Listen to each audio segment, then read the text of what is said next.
God knew gods and goddesses, kings and queens. God knew was God in you, the Nazi, greeting family, allies, and enemies. Was happening. So double right. So look, man, I wanted to talk about living in my enemy neighborhood and how it changed me for the better.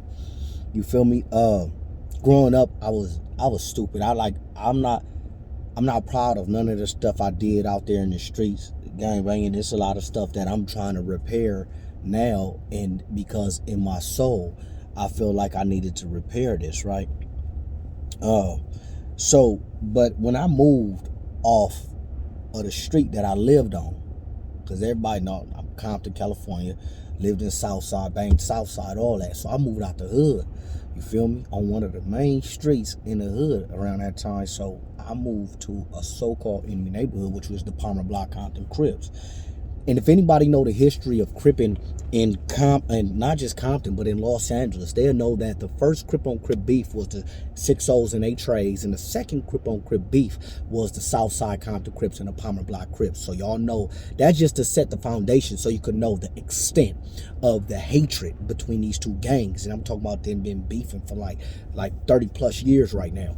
And these two wars, it was a time that, I mean, growing up, knowing that Crips fight Bloods and Bloods fight Crips, when I seen PBK on the wall, I was like, do that mean Pyru Blood Killer? They said, no, that mean Palmer Block Killer. I said, oh, they Pyrus. He said, no, they Crips. And I couldn't get it as a child. Like, why do Crips fight Crips? Why don't Crips get along? Because we won't have nobody to fight. And this was one of the baby gangsters that said this.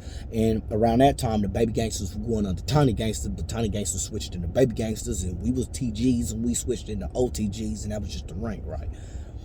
So I got put on the hood because of my big cousin. It wouldn't have nothing to do with I was getting picked on. I'm short on me, so it wasn't me getting picked on or me. And plus, they was out there fighting, and all the girls in my house was dancing, and I want to go fight. I want to wrestle, WWF, all that, right? And that's what they was doing outside. I want to do that.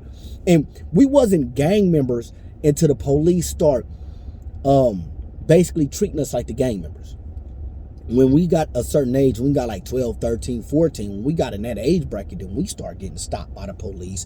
Then we start getting handcuffed and put in handcuffs. And I could not understand this. So, but when I seen them doing this to the gang members, in my mind, that's because that they did something wrong and the police is the good guys and those are the bad guys, right?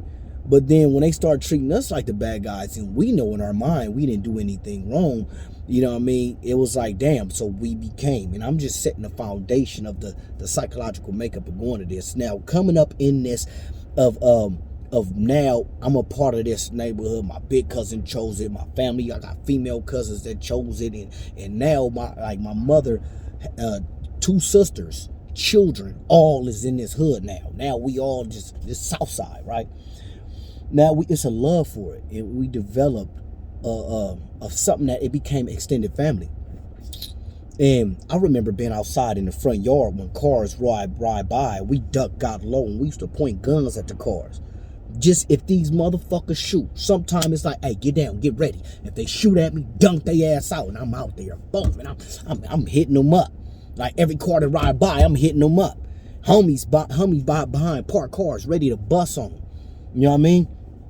Or in this crowd, I used to like orchestrate shit like that. Fucking crazy, stupid ass. I had to think about that. Like, damn, I was a kid. Like, you feel me? But this is how we was growing up. 16. By the time they start treating us like the gang members, we became the gang members. And once we start being that way, we start riding our bikes to other neighborhoods. Oh yeah, where y'all from? Well, we don't gang bang. Oh, y'all don't gang bang? Where y'all live at? On Temple.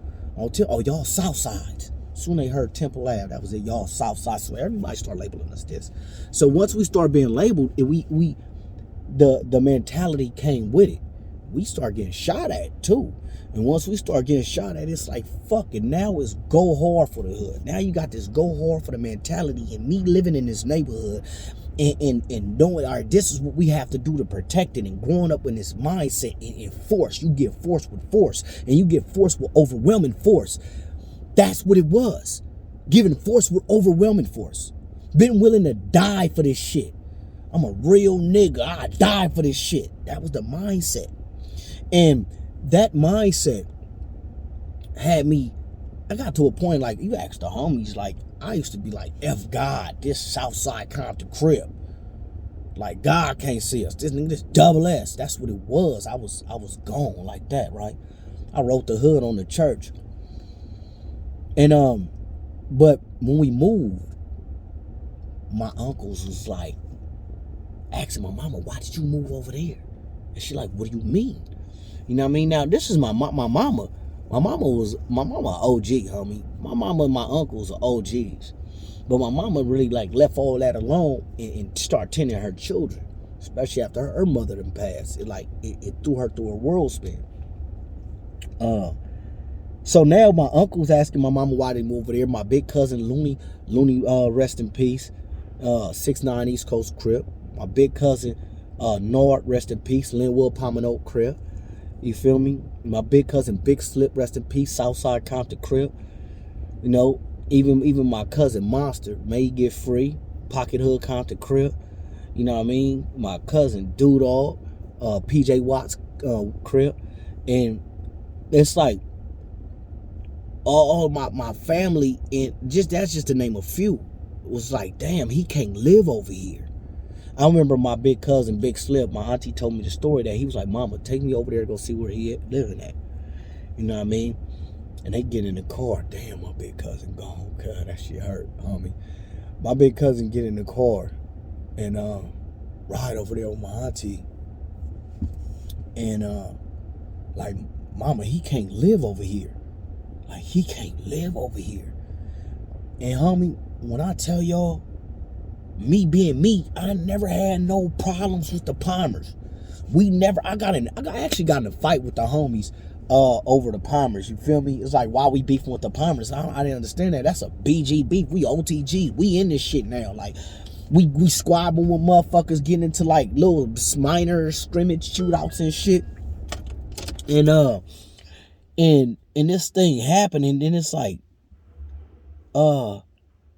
fuck, this shit crazy. And I think the wind was all in the video. The air conditioner probably fuck it up. But anyway, now that we out here, and my cousin's like, damn, you shouldn't have moved. My mom was like, I didn't know, but it's too late. We already moved in. I remember I walked to the store. It was me, my female cousin, and my cousin from Santana Block Crip. It was his girlfriend. So we walk into the store. We walk to the corner store. Now, I used to go to the store as a child. You feel me? Because my folks lived around there. You know what I mean? On School Street. On the other side, like around the block. So we used to go to that store. I remember that store as a child. I walked into that store again on my mama. When I was walking back, they had Palmers come out on this corner, Palmers come out on this corner. Now I'm in the middle. And I'm like, cuz, this is it. Nigga, it's about to go down. I think they gonna kill me right here. And damn, my God, I should have never walked to the store. They didn't kill me. Or they didn't rush me. They was looking at me. They was on me. Then after that, the motherfuckers just knew who I was. Man, they put SSK in front of my house on the concrete, SSK on the wall. I'm like, they used to ride by the house, fuck Snots, yelling my name, fuck you, bitch ass nigga, like all kind of shit. All late night, like all night, 3-4 cars deep. You know what I mean? And it's crazy because when I first got there, I was walking. I was on bike still, and I couldn't ride the bike, like, you know what I mean? And it got to a point like fuck it, I'm going to the hood. I used to jump on my bike and ride a bike to the hood from over there, like, you know what I mean? And I'm watching, I'm trying to get it so I won't get killed on the way. You know what I mean? And the tension got so high to where I had to move, so I could no longer live there. So my mama and my auntie worked something. Now I'm gonna live with my auntie now. I had to go to my auntie house. And that was fun times too, because it was my cousin from 7-6 East Coast Crip. One of my other cousins. He was locked up at the time. He ended up getting out though. So now I got two cousins from 7-6, my cousin from PJ Watts that I named, and me, cause like we was out there having fun. Like we had a lot of fun, and and it was a gang around there. We ain't never had problems with it. Hawaiian Gardens was like one of the biggest gangs around there. They Mexican gang. Then up the street was Norwalk, another Mexican gang up in Norwalk. You feel me? Let me go to part 2.